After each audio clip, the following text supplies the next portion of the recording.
Assalamualaikum warahmatullahi wabarakatuh. Halo semuanya, perkenalkan nama saya Selindia Sarofina Rinjani. Hari ini saya akan membawakan cerita yang sangat menginspirasi. Judulnya, Ketika Si Cepol Menjadi Kebanggaan. Cerita ini adalah karya dari ibu guru kami, Ibu Nur Hasana MPD. Sudah siap mendengarkan cerita serunya? Di Mojokerto yang kita cintai ini, dengan sawah yang hijau membentang dan pohon-pohon rindang yang menyejukkan, hiduplah seorang anak laki-laki bernama Arya. Tapi karena tubuhnya yang kecil dan bulat seperti kendi Gerapakas Mojokerto, teman-temannya sering memanggil dengan si Gentong. Hei Gentong, si kendi kecil yang pembawa sial, teriak beberapa anak sambil menunjuk-nunjuk badan si Gentong. Gentong pun bergumam pelan. Kenapa aku berbeda ya?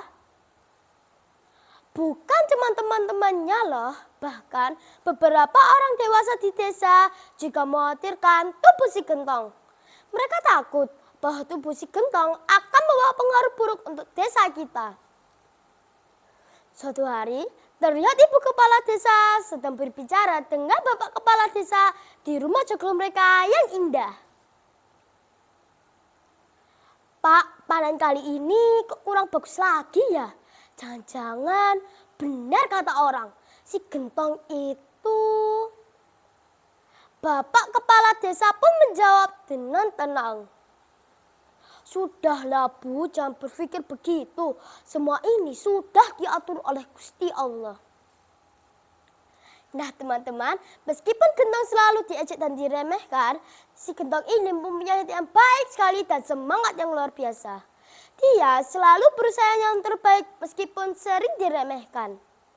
Ini kebiasaan hebat Gentong yang pertama, mandiri dan bertanggung jawab.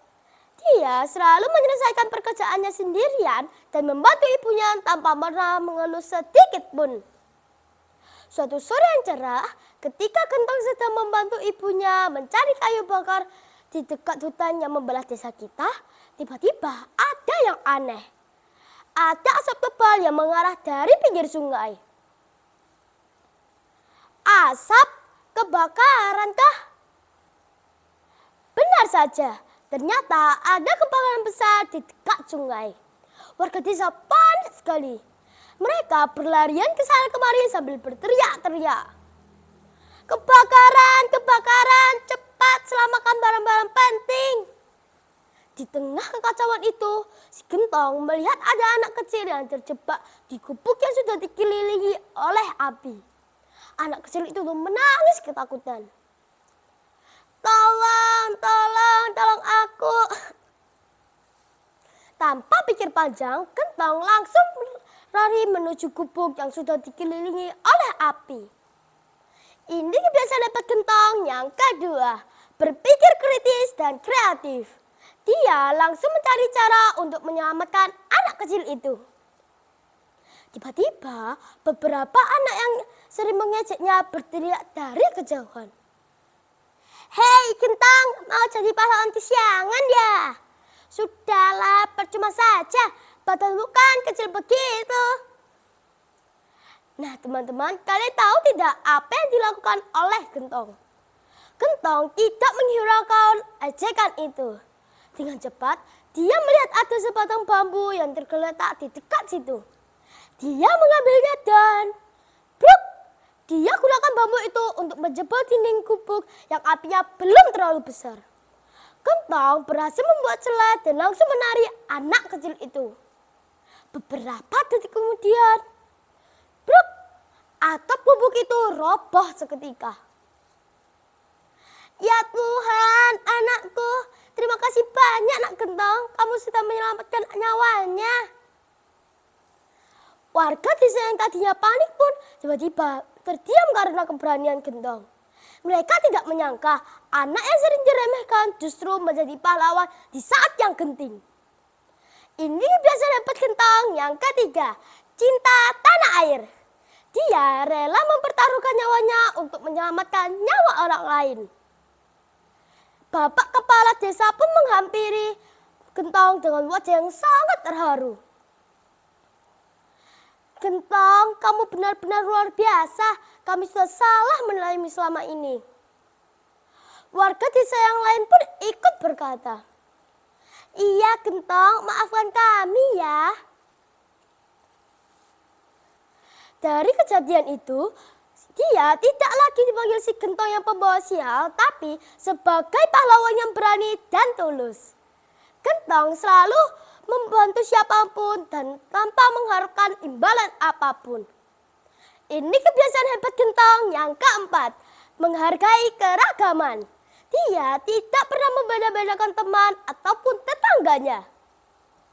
Gentong juga selalu rajin belajar dan tidak pernah menyerah meskipun sering diremehkan. Dia percaya dengan ilmu pengetahuan dia bisa membawa banyak manfaat untuk desa kita. Ini kebiasaan hebat Gentong yang kelima, gemar belajar. Nah teman-teman, Gentong juga selalu menjaga kesehatan tubuhnya meskipun tubuhnya yang berbeda. Dia selalu rajin bergerak dan makan makanan bergizi di sekitar kita.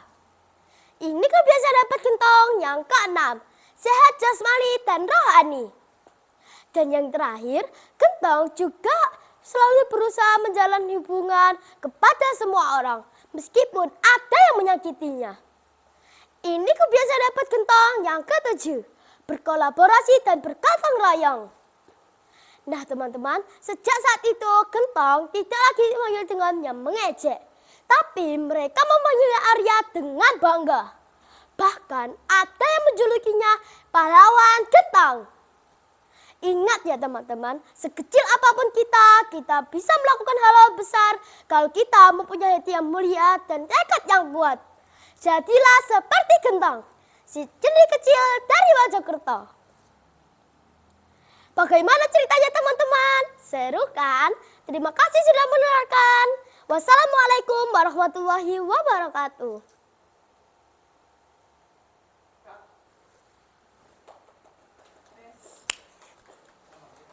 Capek.